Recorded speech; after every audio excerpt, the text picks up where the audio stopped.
baby. Hello guys, welcome back to my YouTube channel. I am so excited. As you guys can see, guys, I haven't filmed in a hot minute. Okay, so that's why I'm so excited. If you are new here, my name is Tumi. Welcome to my YouTube channel. I hope you stay and you become part of the family. If you are an oldie but a goodie, thank you so much for stopping back again. Guys, today I am bringing you guys the long-awaited travel tag or travel Q&A video. And yeah, I'm so sorry that we didn't have a video this week. This is actually meant to replace the video that I was meant to go up on a Friday. But guys, I've been in the pits of the pits. I've been having such a terrible flu, and yeah, so that's had me down for like a good 2 weeks. So we are recovered now and we are ready to rock and roll. So I will be asking or answering some of the questions that you guys asked me on on Instagram, and some on WhatsApp, and I'll be reading those out loud and just going through them and answering them. Okay, so the first question that I got, which was quite a popular question that I got from almost a lot of people, is how do we afford or save to travel? Okay, so I guess how do I afford to save and travel? So the first time that when I started working, I've always known that I wanted to travel, because the year before that, I remember it was in December or November, a friend of mine, while still at UCT, convinced me that we need to get a passport because we wanted to travel to Botswana because we knew somebody that was from there, and we were so excited, and that's when I got my passport. And then when I started working, okay, that boat trip with Kolo didn't happen. So when I first started working, I was just like, you know what? I owe it to this passport to actually get it filled. So that's when I actually started traveling. And the first trip that I went to, which was totally unrelated to the one that I thought I'd go to when I was still in varsity, is to Botswana. So I traveled with a friend of mine, and we went around Botswana, and it was such a good experience because I got to experience Botswana from a local's perspective. And from then on, the travel bug bit me, and I've been traveling ever since. So how did I then afford or save to travel? Because I knew that traveling was always something that I wanted to do, I saved up for it, or I put money aside for it. Here's the thing, right?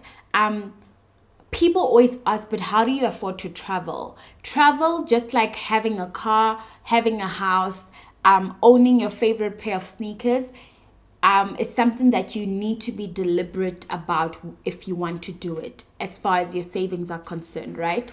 So I won't say that this is how you would then save to travel, the same way that you'd save for any other thing that you really, really want. That's literally the same formula that you will save up for when you're traveling.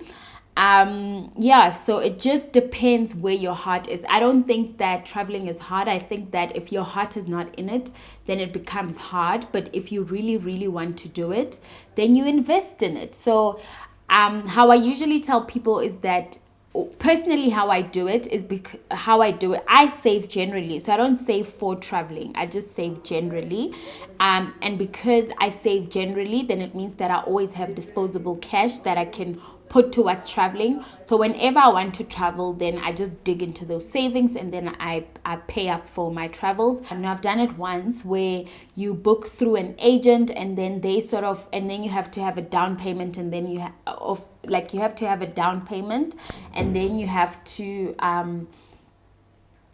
some traveling agencies will tell you, okay, you need 8,000 rands, and then you'll pay the other amount later on. I've only ever done that once. The whole time after that, it's been from my own savings account. So yeah.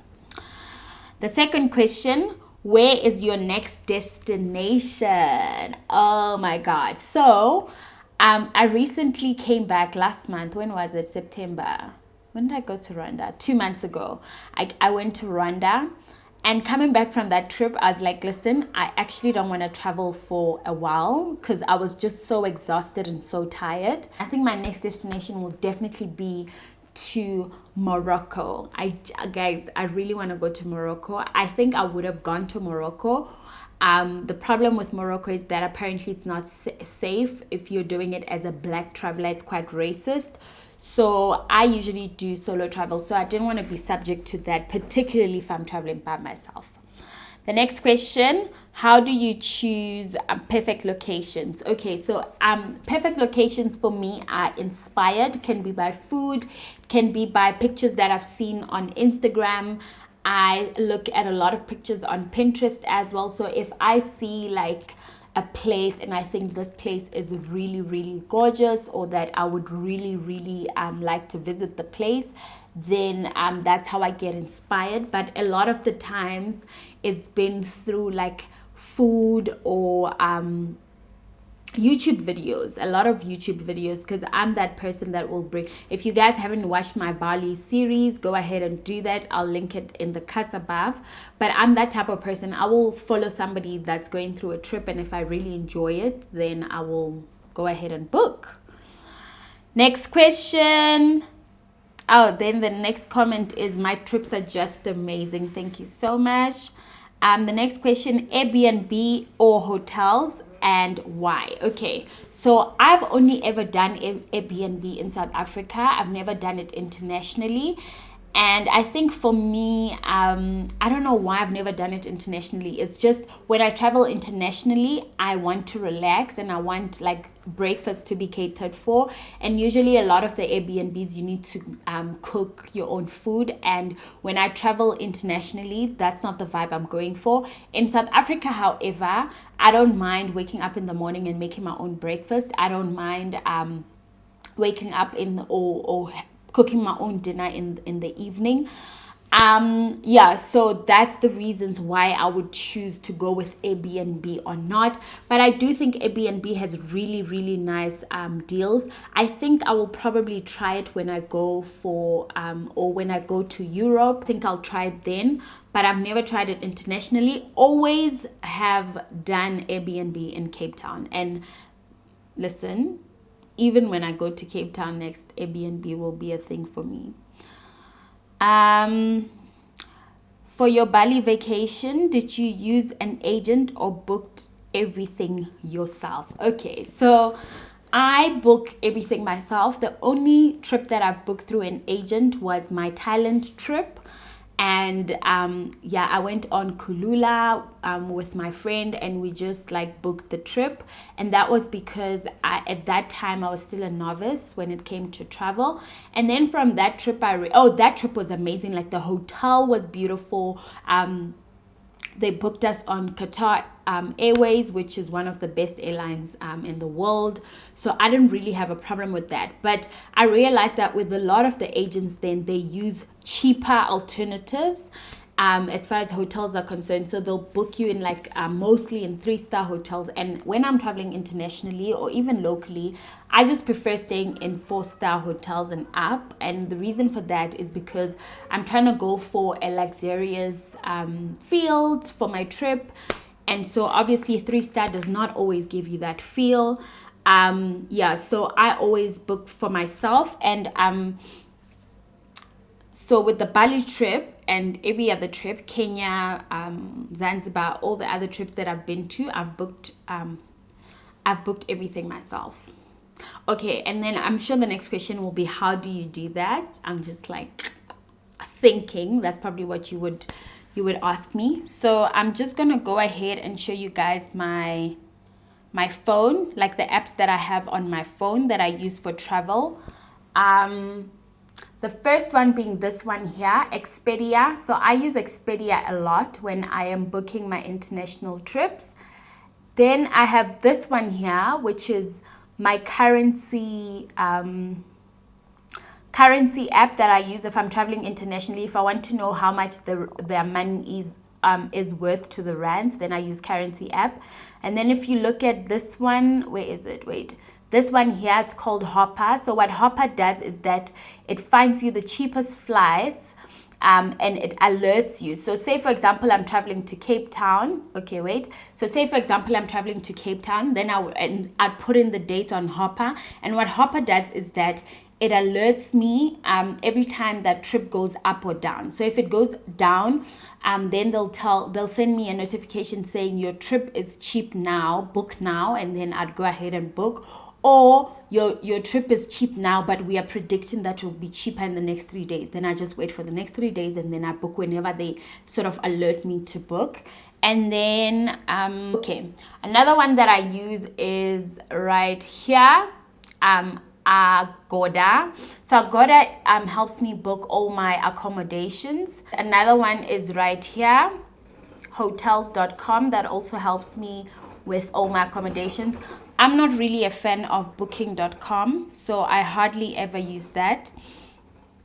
It's just preference. I just feel like there's better options. Like Agoda for me is better. And then if you look here as well, I have Airbnb, which also helps me with booking Airbnbs when I'm traveling in South Africa. So those are the apps that I use to get me great deals on travel. And I do find that booking for yourself is sometimes cheaper, or actually most of the time cheaper than when you book through agents. And the next question, roughly how much can I spend on a solocation to Bali? Okay, so I've gone to Bali with my friends, and from that trip I've learned that Bali would actually be very expensive. It would actually be very expensive if you're doing a solocation. And the reason I'm saying that is because when we travel to like the Gates of Heaven, for example, which is that famous Instagram location, Bali location, I'll insert the picture somewhere here. And so when we went there, I think we paid around 700 for the car, right? So imagine if it was just one person, then it means that 700 rands is on you. And I just find it cheaper if you go in groups, because then you can split the money between the two of you, or between the number of people that's there. We ended up paying about 16,000 rands each for the flights and accommodation. But I think it was definitely cheaper because we ended up splitting, for example, the hotel accommodation by 3. And so it came in very, very cheap. So I think for a solocation, you can budget around 20,000 rands. But also that depends on the season that you go in. If you go in the same season that we went, which was September, which was spring, then I think that's when obviously the prices peak. And I think around 20,000. And the reason I'm saying that is because all the hotel fees or the accommodation fees will be falling on one person. And so that is just for your flights and accommodation. And if you're asking me how much should you budget for a solocation for your pocket money, then I would say an additional 20,000 rands. And that is because you will end up spending a lot of your money on transportation and getting around. And so, you don't want to find yourself not being able to do nice things in Bali, which is the main reason you're there. The next question, can I recommend Bali for traveling alone? Definitely. Bali is very safe. I mean, a lot of the Asian countries are safe. Thailand is one other country that I would recommend. But guys, if somebody said to me, would I recommend Bali over Thailand? The answer would be no. I would say if you are a solo traveler and you want a bang for your buck, definitely do Thailand. I think Thailand is much more... Wow. Thailand is much more cheaper, and there's a whole lot of shopping that you can do. The cuisine is amazing. There's a lot of places that you can visit. You can island hop. You can definitely do Thailand by yourself. I've done that before, and it was one of the best trips of my life. What's the most memorable trip I took? Definitely Zanzibar. Without a doubt, without second guessing myself, Zanzibar was one of the best trips I've been to. With that being said, I'm getting a mood. Guys. As I was saying, Zanzibar was definitely one of the best trips I've been to, without a doubt. The people are friendly. The food is amazing. It's cheap. It's just, according to me, the best African country I've been to. The people are friendly. Oh my God, you guys. Oh my god, I'm actually literally reliving the memories. Zanzibar for me, it's cheap, you guys. It's very affordable. I think I spent around 12,000 for the trip, for the hotel and accommodation, and the hotel was just the most beautiful I've seen. I just wish I had a camera, to capture the moments. I use my phone, but I just feel like as a traveler, one should invest in a camera because you literally capture the moments as they are and they never get pixelated or old. And the food was just amazing. The people were so warm and friendly. It was just amazing.